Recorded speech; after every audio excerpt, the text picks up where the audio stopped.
brought 2 dogs. So during the week, we employed her to help out whilst I wasn't there.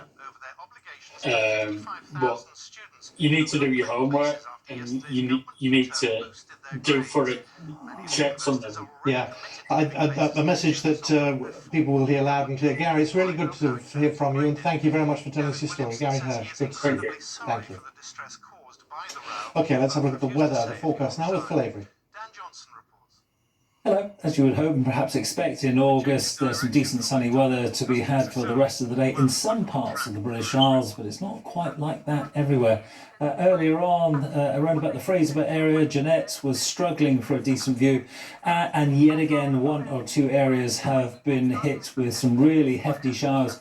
Nay, thunderstorms. The Atlantic looking pretty unsettled. Much of that is coming our way over the next couple of days. But closer to home, we've had a hook of cloud which started the day down over the north of England, producing fairly miserable fare there. It's gradually worked its way further north with time, dissolving into showers. But one of those areas of cloud that I showed you in the Atlantic, by the end of the night, will be showing its hand across the southwestern quarter. What is going to be a fairly mild night, yet again 12 to about 16 should cover it.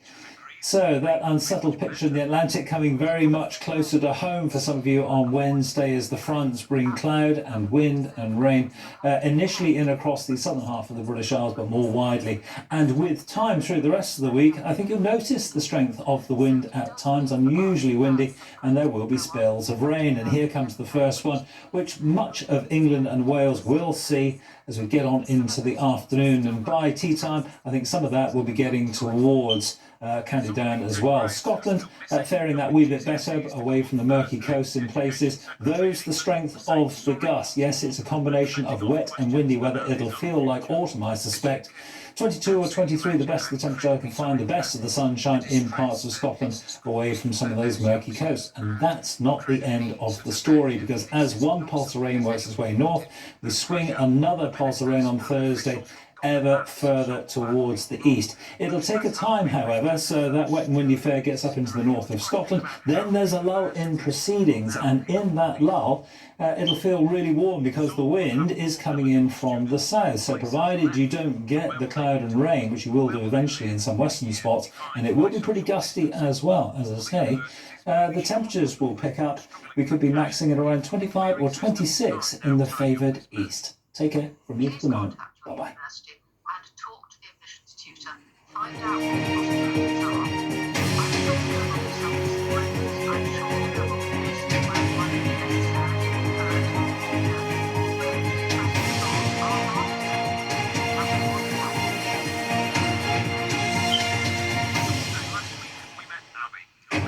This is BBC News, I'm Simon McCoy. The headlines at 3. As students scramble to secure university places after the exam fiasco in England, an apology from the Education Secretary. Gavin Williamson says sorry for the distress caused to pupils after his U-turn in A-level and GCSE grading.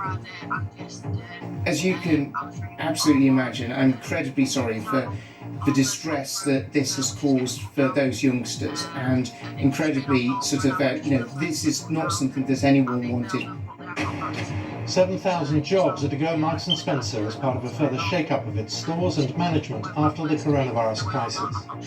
An international court convicts a member of the militant group Hezbollah of assassinating Lebanese Prime Minister Rafi Hariri 15 years ago. 3 others are acquitted. Public Health England is replaced after criticism of its response to the coronavirus crisis. The Health Secretary says nail bars, outdoor pools and beauty salons can reopen in Leicester from tomorrow after a drop in coronavirus cases.